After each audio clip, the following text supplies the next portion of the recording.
O brasileiro já viu esse filme. Ruas vazias, lojas e restaurantes fechados, cadáveres empilhados nas calçadas. Coronavírus? Não. Gripe espanhola.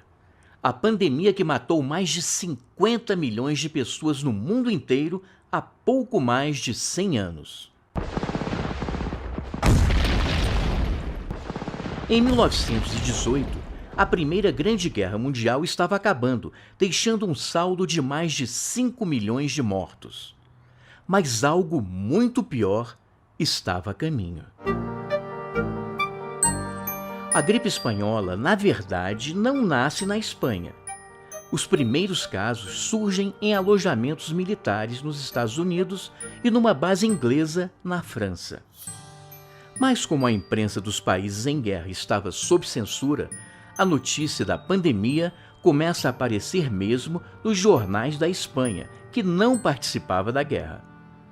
A gripe, causada pelo vírus influenza H1N1, se alastra rapidamente pelo mundo e em setembro de 1918 chega ao Brasil a bordo do navio inglês Demerara. Mas é claro que existem teorias da conspiração que dizem o contrário. Foram os alemães que engarrafaram o vírus e jogaram nas praias brasileiras.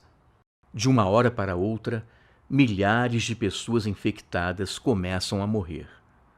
Carlos Seidel, uma espécie de ministro da saúde daquela época, não dá muita bola e diz que a espanhola é apenas uma gripezinha de caráter benigno. Ele não decreta quarentena e ainda propõe censurar a imprensa brasileira, que leva pânico à população. Mas são justamente os jornais que revelam o que está acontecendo aqui e no resto do mundo. Para vencer a pandemia, o remédio conhecido é isolamento e internação hospitalar. Como não há hospitais públicos no Brasil, o desespero é geral. As pessoas procuram as delegacias e as farmácias em busca de orientação. Vende-se de tudo.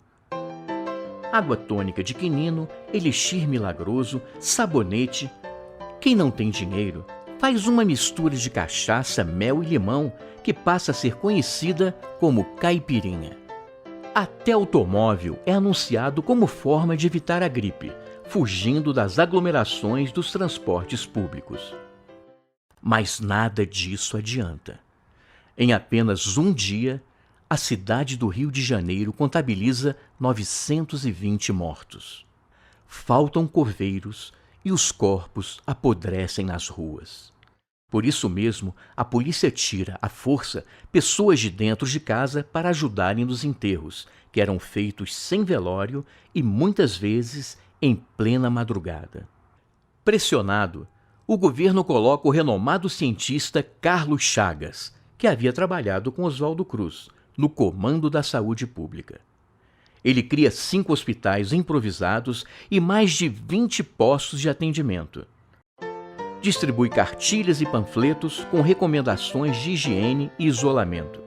Lave as mãos constantemente, se da gripe quer livrar-se. Arranje um jeito e disfarce, evite o aperto de mão. Mas, se vexado consente, lave as mãos frequentemente com bastante água e sabão.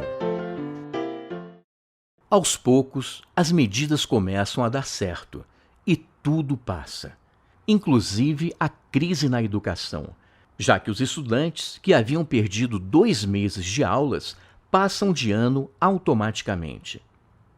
Rodrigues Alves, o recém-eleito presidente da República, é mais uma vítima da gripe, que mata cerca de 35 mil brasileiros. Só então, a saúde pública começa a ser levada a sério no Brasil, o que levaria à criação de um ministério em 1930. Como diria o pensador Edmund Burke, o povo que não conhece sua história está condenado a repeti-la.